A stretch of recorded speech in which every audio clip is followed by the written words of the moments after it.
दोस्तों नमस्कार। मैं राजेश मुजफ्फरपुर से यूट्यूब चैनल में आप सभी का स्वागत है। अगर आप चैनल पर नए हैं तो चैनल को सब्सक्राइब जरूर करें और वीडियो को लाइक करें, शेयर करें और कमेंट करें। आज हम आपको सुनाने जा रहे हैं डॉक्टर भीमराव अंबेडकर का इतिहास भाग 4। चलिए शुरू करते हैं भाग 4 में। मई 1929 को जलगांव महाराष्ट्र दलित जाति परिषद ने रूढ़िवादी हिंदुओं को चेताया कि यदि उनके व्यवहार में सुधार नहीं हुआ तो दूसरे धर्म का आश्रय लेना पड़ेगा। 13 अक्टूबर 1929 को पार्वती मंदिर पूना में मंदिर प्रवेश के लिए सत्याग्रह हुआ। 23 अक्टूबर 1929 को खानदेश क्षेत्र का दौरा, 40 गांव रेलवे स्टेशन पर सरवर तांगे वाले ने अंबेडकर को तांगे पर बैठाने से मना कर दिया। 29 अक्टूबर 1929 को खानदेश के स्कूल में गए हेडमास्टर ने स्कूल में आने से रोक दिया, लेकिन 40 गांव में पहुंचे तो अछूत ने जोरदार स्वागत किया।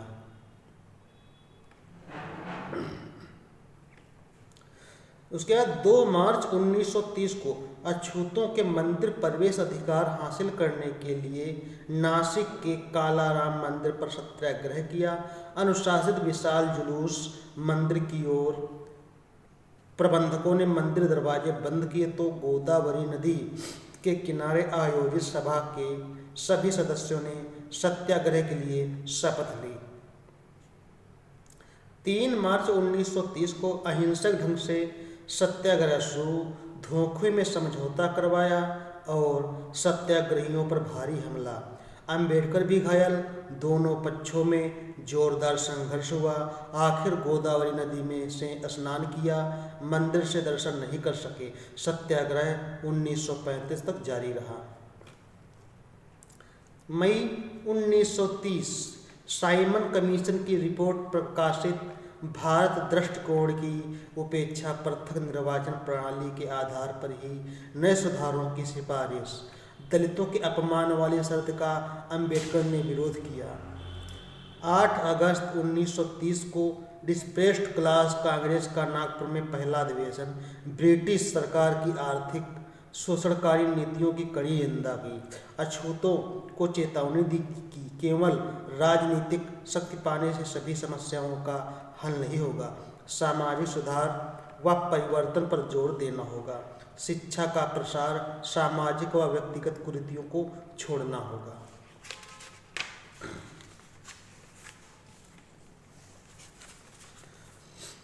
सितंबर 1930 को वायसराय ने अछूतों के नेता की हैसियत से अंबेडकर को प्रथम गोलमेज कॉन्फ्रेंस में शामिल होने का आमंत्रण दिया। यह अछूतों के लिए गौरव की बात थी। सितंबर 1930 को लंदन जाने से पहले बंबई में सभा का आयोजन, अंबेडकर को मानपत्र व थैली भेंटकर लंदन यात्रा की शुभकामनाएं दी। अंबेडकर ने सभी सहयोगों का आभार जताया और भरोसा दिलाया कि देश की आज़ादी की मांग कर स्वराज की मांग पर अडिग रहूंगा, अछूतों के मानी हकों की पुरजोर मांग करूंगा। 4 अक्टूबर 1930 को गोलमेज कॉन्फ्रेंस लंदन में भाग लेने के लिए देश में असहयोग आंदोलन चल रहा था।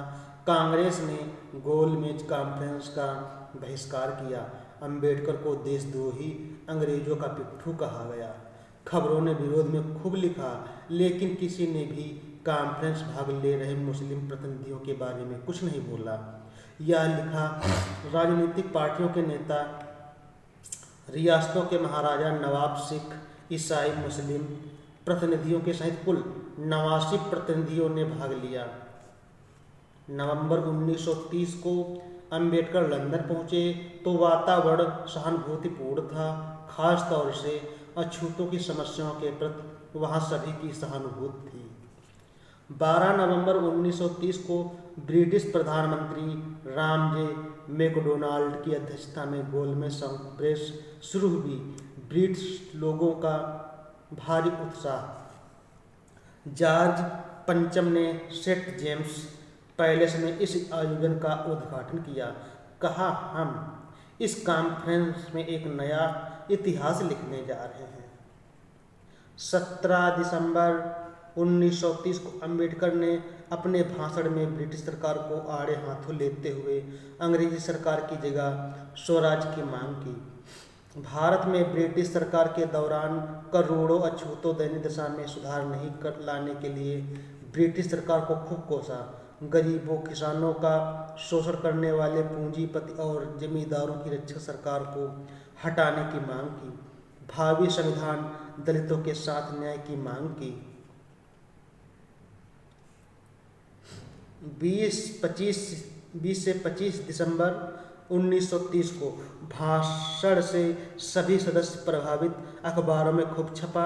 अंबेडकर को आज़ादी के लिए क्रांतिकारी दल से संबंधित होने की आशंका जताई। बड़ौदा महाराज गायकवाड़ ने अंबेडकर की प्रतिभा की खूब सराहना की। भोज में विशेष आमंत्रित किया।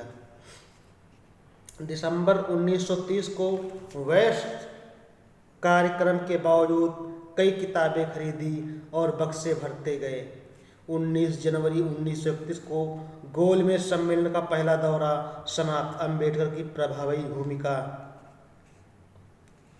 26 जनवरी 1931 को सरकार ने जेलों में बंद कांग्रेस नेताओं को रिहा कर दिया।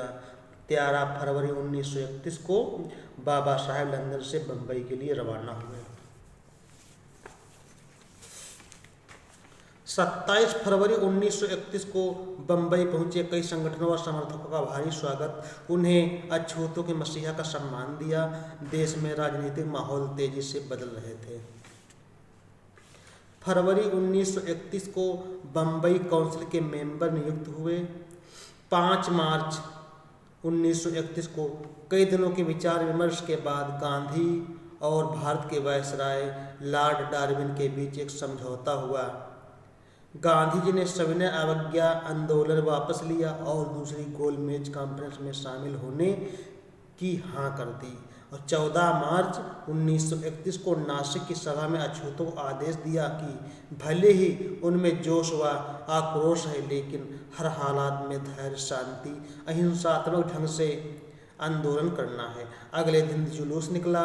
सवर्णों ने पत्थर बरसाए, लेकिन सहा, क्योंकि अपना लक्ष्य हासिल करना था। मार्च 1931 को देश भर में कांग्रेस के नेता, हिंदू महासभा, आर्य समाज, कई हिंदू संगठन अंबेडकर को देशद्रोही, अंग्रेजों का पिट्ठू कहकर काले झंडे दिखाकर अपमान कर रहे थे, जबकि दुनिया में प्रशंसा हो रही थी। 28 जून 1931 को अहमदाबाद में समता सैनिक दल, नवयुवक मंडल व कई दलित संगठनों ने स्वागत किया। दरियापुर में विशाल सभा का आयोजन। कांग्रेस, हिंदू व कुछ विरोधियों ने काली झंडियां निकाली तो समता सैनिक दल के स्वयंसेवकों ने उन्हें दबोच लिया। चांदी के कास्केट में मानपत्र भेंट किया गया। मैं राजनीतिक आज़ादी से पहले करोड़ों अछूतों की सामाजिक आज़ादी चाहता हूँ। जुलाई 1931 को दूसरी गोलमेज कॉन्फ्रेंस में आमंत्रित किए गए प्रतिनिधियों की सूची जारी। भारत के नए संविधान का प्रारूप तैयार करने वाली कमेटी में अंबेडकर का नाम शामिल। देश विदेश से बधाइयाँ। अब अखबारों ने अंबेडकर के प्रति राष्ट्रभक्त की प्रशंसा की। 6 अगस्त 1931 को दुनिया में अंबेडकर की प्रसिद्धि से गांधी परेशान। पत्र लिखकर डॉक्टर अंबेडकर से मिलने की इच्छा जताई।